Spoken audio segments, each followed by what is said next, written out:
The black Mustang was agonizing, tied to the iron bridge. Robert Miller sped up his Porsche. It wasn't his problem. But when he recognized the valley below, he slammed on the brakes. What he discovered there changed everything forever. Before we begin this story of redemption, tell me where you're watching from and hit like if you believe it's never too late for a second chance. Ready? Then let's go. Robert Miller signed contracts as if signing death warrants. At 58, he had demolished more dreams than buildings, and there were hundreds. That Tuesday morning, 3 families had cried in his office, mothers with children in their arms, pleading for more time. He didn't even lift his eyes from the papers. 30 days, he said, his voice sharp as glass. That's what the contract states. The older woman tried to argue about the 20 years she had lived in that house. Robert checked his Rolex. He had a meeting in an hour. When she mentioned her grandson's birthday was next month, he finally looked at her. "Madam, feelings don't pay overdue installments. Security, please." The sound of sobs echoed down the marble hallway, even after the door closed. Robert returned to his contracts, 200 more families to evict by the end of the month. Another shopping mall where stories once stood. The recipe for turning tears into profit had been working for 2 decades. His phone vibrated. Message from his daughter. "Dad, Ethan graduated. Are you coming to the ceremony?" Robert deleted it without replying. Graduations were for people with free time. He had an empire to run. The Porsche purred along the country roads towards the last deal of the day.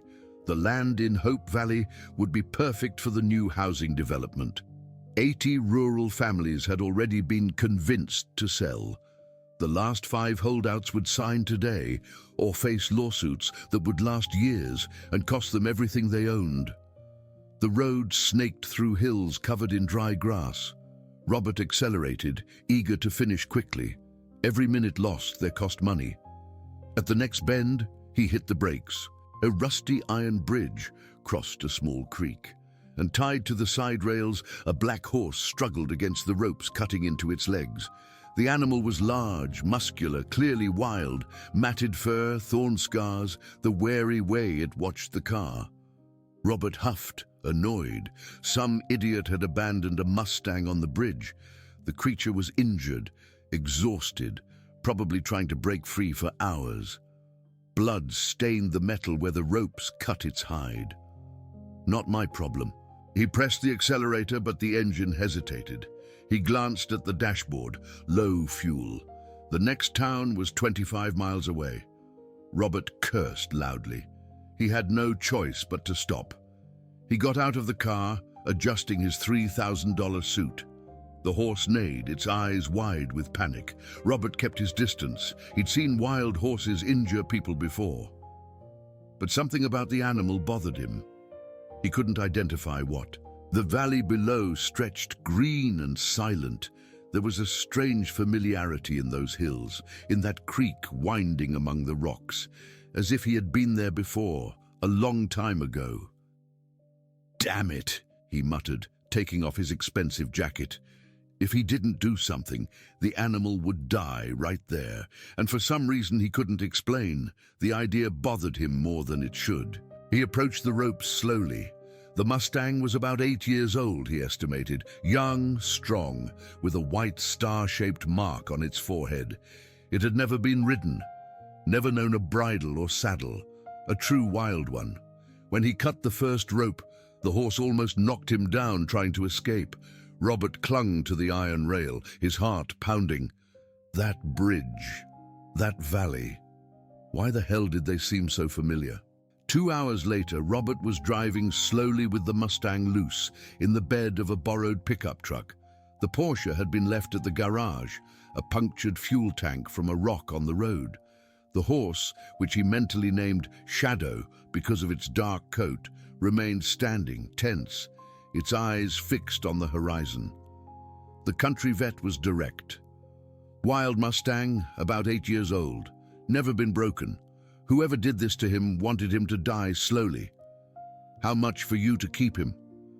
Dr. Peterson shook his head. I don't have the facilities for a Mustang, Robert. He's a strong animal, needs space, specialized care. Animal control will put him down. What about sanctuaries? 2-year waiting list. You found him. He's your responsibility now. Robert gritted his teeth. Responsibility, as if he needed another one. He already carried a company with 500 employees, endless lawsuits, partners demanding results, and now a wild horse. 1 week, he decided aloud, until I find a solution. He settled Shadow in the only available place, the abandoned ranch he had inherited from his family and never visited. 50 acres of pasture and an old house threatening to collapse. Perfect for a temporary problem. But during the following week, something strange happened. Robert found himself thinking about the horse during important meetings. In the middle of the new mall presentation, he imagined Shadow running free through the fields. When an employee cried upon being laid off for the first time in years, Robert hesitated before signing the papers. "Is everything all right, sir?" his secretary asked. "You seem different." Different. Robert didn't like the word. Businessmen didn't change because of abandoned horses. He had a reputation to maintain. On Thursday, he received a call from his lawyer about Hope Valley. The last resistant families had hired legal defense. They mentioned something about ancestral land and protected wild horses. Wild horses, Robert repeated, his stomach clenching for no apparent reason. Yes, sir. They seem to have lived there for generations.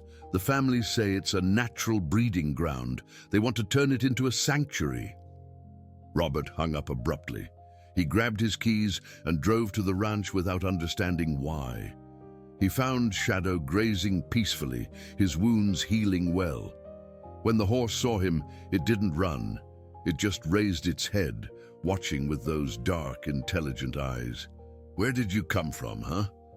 The vet had mentioned something about the region of origin, Hope Valley, where he was born, where he had grown up wild until someone captured him and abandoned him on that bridge.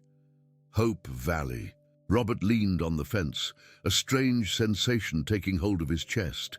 He had heard that name before, recently, not in business, something older, more personal. He watched Shadow approach the fence cautiously. The horse stretched its neck, sniffing his hand. For an instant, Robert had the absurd impression that the animal was trying to tell him something. When the vet called that night with information about the Mustang's exact origin, Robert's world collapsed.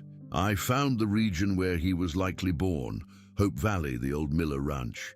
It's disputed rural land now, but up until 10 years ago, there was a caretaker who fed the wild horses, a man named John Miller." Robert dropped the phone. John Miller, his father.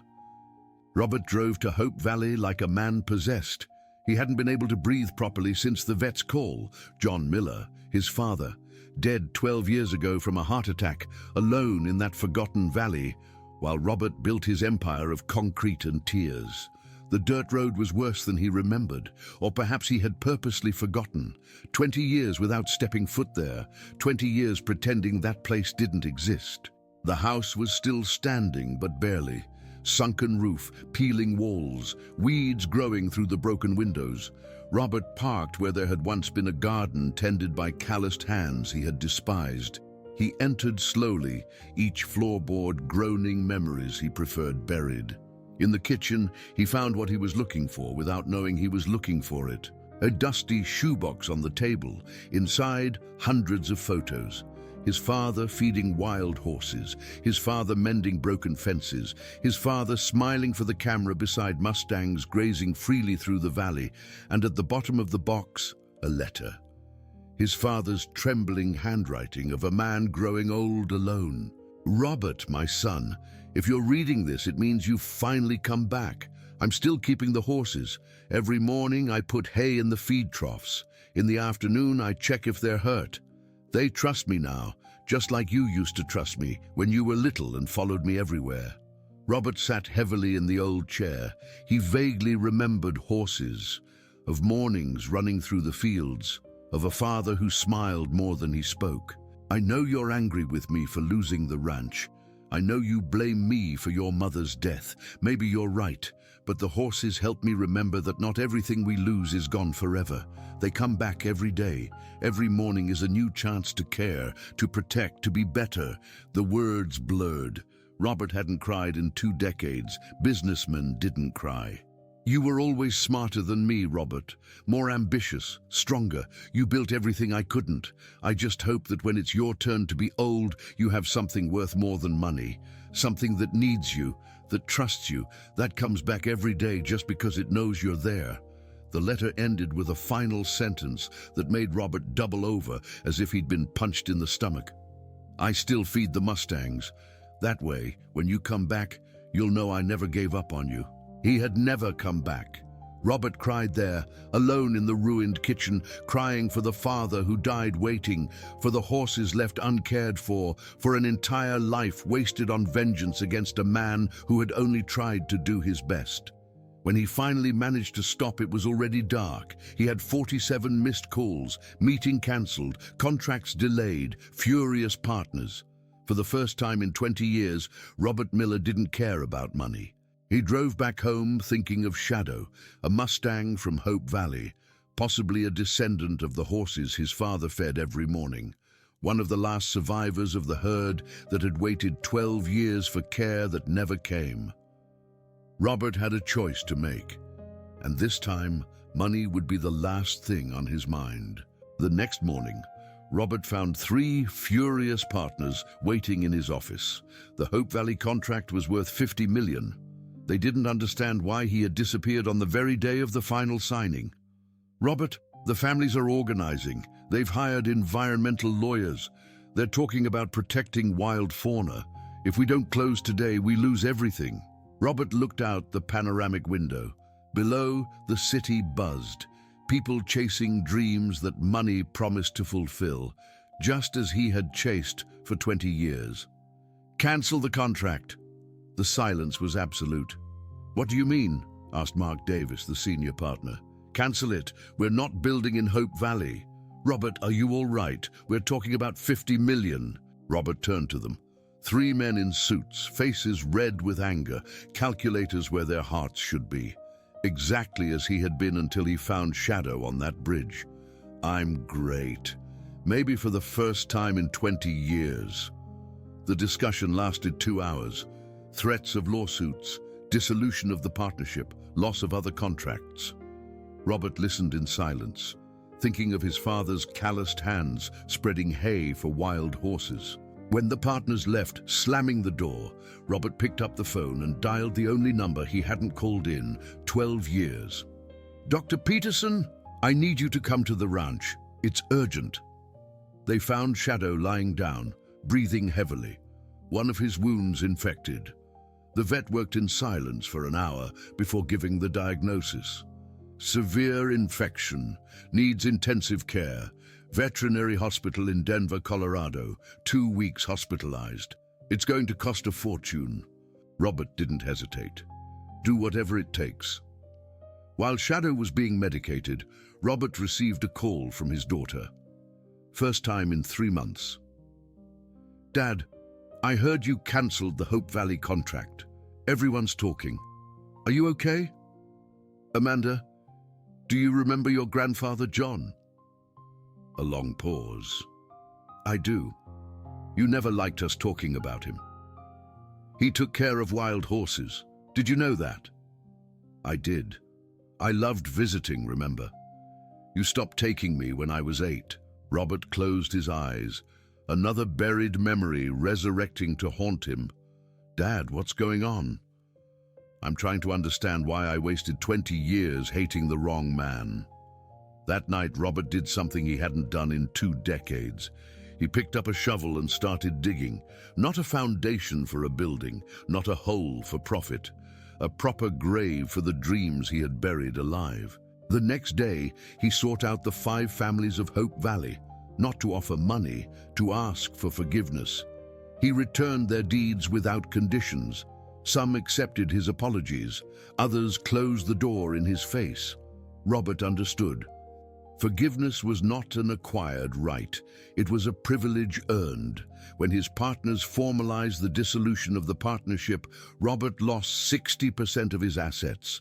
When the press learned of the unexplained change in behavior, his stocks plummeted. But every morning, Robert drove to the veterinary hospital to see Shadow, and for the first time in 20 years, he felt he was exactly where he should be, caring for something that needed him, something that could trust him, something that perhaps would teach him to be the man his father had always hoped he would become. 6 months later, Robert had sold his luxury penthouse and moved permanently to the ranch. His father's house had been renovated with his own hands. Each plank nailed was a whispered apology to the wind. Shadow had fully recovered and now grazed freely across the 50 acres. Robert had installed low fences, more to delimit territory than to confine. A wild Mustang needed to feel it could leave whenever it wanted. The changes went beyond geography. Robert sought out Sarah Johnson, whose small shack he had demolished 3 years earlier to build a parking lot. He found her living with her sister, sewing at night to support her 4 children. "I don't want your money," she said when he appeared at the door. "I didn't come to offer money. I came to return what was yours." Robert extended an envelope. Inside, the deed to a simple but decent house, in the same neighborhood where she was born. In her name, debt-free, no conditions. Sarah didn't smile. She didn't thank him, but her eyes, for a brief moment, lost that hardness of someone who had given up waiting for miracles. There were dozens of similar cases: evicted families, employees fired without just cause, small business owners ruined by his real estate schemes. Robert couldn't undo everything, but he could try to repair what was reparable. Some forgave him, others spat on the ground when he approached. Robert learned that redemption wasn't about being forgiven. It was about doing things differently, regardless of the reception. With the money he had left, he created the John Miller Wild Mustang Sanctuary. Hope Valley became an official sanctuary. The 5 rural families now worked as paid caretakers. Amanda, his daughter, showed up one Sunday morning. "Dad, I don't recognize you anymore." Robert was mending a fence, his hands dirty with soil, gray hair disheveled by the wind, nothing of the impeccable executive he had been for decades. For better or worse, for real. She approached Shadow, who watched her with curiosity. The horse no longer fled human presence, but maintained its wild dignity intact. "He's beautiful. Grandpa would be proud." Robert swallowed the lump in his throat. "Your grandfather was a good man, Amanda. I was just too young and foolish to see it." "Why did you stop bringing me here?" The question he had feared for months. Robert leaned on the fence, watching Shadow run free across the field. "Because this place reminded me of who I was, and I was angry at who I was. And now? Now I'm trying to be who he believed I could become." That night, they found a letter in the mailbox. No sender. Inside, an old photo. Robert as a child, riding a pony, next to John Miller smiling proudly. On the back, a handwritten message. He never stopped believing. Some of us didn't either. Robert never found out who sent it, but he kept the photo in his wallet, next to the last portrait of his father. Every morning he placed hay in the feed troughs of Hope Valley. In the afternoon, he checked on the horses. Shadow always came to greet him, not as a domesticated animal, but as an equal recognizing an equal. Robert had learned that trust couldn't be bought. It had to be earned, day after day, gesture after gesture, presence after presence, exactly as his father had done with the Mustangs, exactly as Robert was trying to do with himself. 2 years passed. Robert turned 60 without a party, without grand celebrations. Just a simple barbecue at the ranch with Amanda, the grandchildren he barely knew, and a few neighbors who had learned to respect him for his work, not his money. The John Miller Sanctuary now housed 40 rescued Mustangs. Shadow, at 10 years old, had become the natural leader of the herd. Robert watched, fascinated as the horse cared for the younger ones, protected the injured, maintained order without ever using unnecessary force. "I learn from him every day," he confessed to the vet during a routine visit. "He learns from you too. Look." Dr. Peterson pointed to the fence where Shadow waited patiently. Whenever Robert arrived, the Mustang approached for a kind of silent greeting. It wasn't domestication, it was partnership. Mustangs are relationship animals. He accepts you as part of the herd, Robert smiled. At 60, he finally belonged somewhere. The sanctuary grew beyond expectations. Donations came from all over the country. Families visited on weekends to see the wild horses. Children learned about conservation and respect for nature. But the most important project happened every morning. Robert received young entrepreneurs, heirs to fortunes, executives in crisis, people like he had been, ambitious, successful, and deeply empty. "You want to change the world," he told each group, "but have you tried changing yourselves?" Few stayed. Most returned to their busy lives thinking Robert had gone crazy, but some remained. Some understood the lesson Shadow had taught. True strength doesn't dominate, it protects. On a winter morning, Robert received an unexpected visit. Mark Davis, his former partner, more aged and tired than he should have been in his 50s. "I came to apologize," he said bluntly, "and for help." Robert served coffee on the renovated porch. Shadow grazed in the distance, occasionally raising his head to observe them. "My company went bankrupt. My wife left me. My kids haven't spoken to me in 2 years. Mark paused. "You were right. Money doesn't pay for everything." "I didn't come here to be punished, Robert. I came because you're the only person I know who managed to start over." Robert pointed to the horses running free through the valley. "It wasn't me who taught me to start over, it was him." They spent the morning walking through the sanctuary. Robert told him about the father he had despised, about the letter he found too late, about the daily choice between building bridges or walls. "Every day I wake up and decide again," he explained, "to be the Robert my father raised or the Robert money created." "And how do you know which to choose?" Robert stopped beside the fence where Shadow watched them with those dark, wise eyes. "I ask, will this decision feed something free and beautiful, or will it trap something wild on a bridge?" That night, Robert found a letter from Amanda on the table. His daughter had decided to leave her corporate job to work in environmental conservation. "You taught me it's never too late to become who we were born to be." At 60, Robert finally understood what his father had tried to teach him. Legacy wasn't in what you accumulated. It was in what you set free. It was the anniversary of John Miller's death, 12 years without the man who fed Mustangs every morning and waited for a son who never returned. Robert arrived at the cemetery early before the scheduled visit to the sanctuary. He placed simple flowers, wild daisies like the ones his father cultivated. No elaborate words, just 3 phrases whispered to the wind. "Sorry, I arrived late. Sorry, I didn't understand. Thank you for not giving up." In Hope Valley, 200 people gathered for the annual memorial. Families Robert had helped rebuild their lives, children who grew up visiting the Mustangs, executives who found new purpose through the sanctuary. Shadow, now 12 years old and showing dignified signs of aging, remained nearby as Robert spoke to the crowd. "My father fed wild horses because he believed everything deserves a second chance. They came back every day, not because they were forced, but because they knew someone cared. Today, 12 years later, they still come back. Some are children of those he cared for, others, grandchildren." Robert looked at the attentive faces. He saw Mark Davis, who now led the executive rehabilitation program. He saw Sarah Johnson, who had become a social assistance coordinator.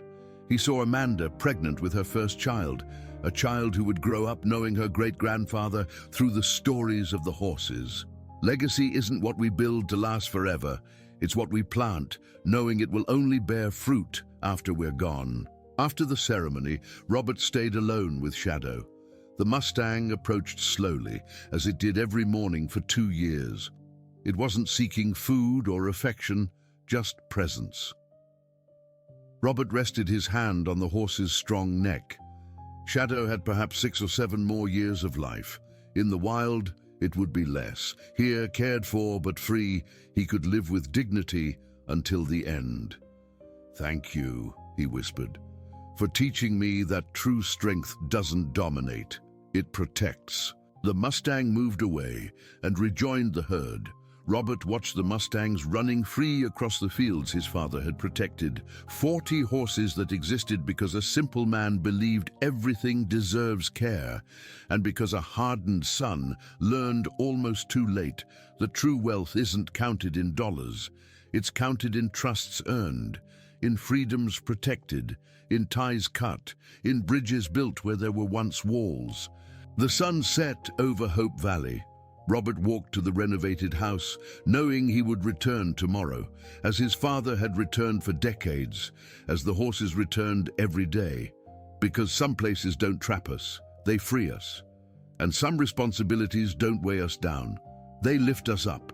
I can't go back and be the son I should have been, but I can be different today, and tomorrow, and for the time I have left. My father believed in second chances. Shadow gave me mine. Now it's my turn to pass that on. This story is about regret, about words we didn't say, calls we didn't make, people we left behind while chasing things that don't matter. If you have someone you love but are distant due to pride, anger, or being too busy, don't wait to need a wild horse to teach you what truly matters. Call, write, show up.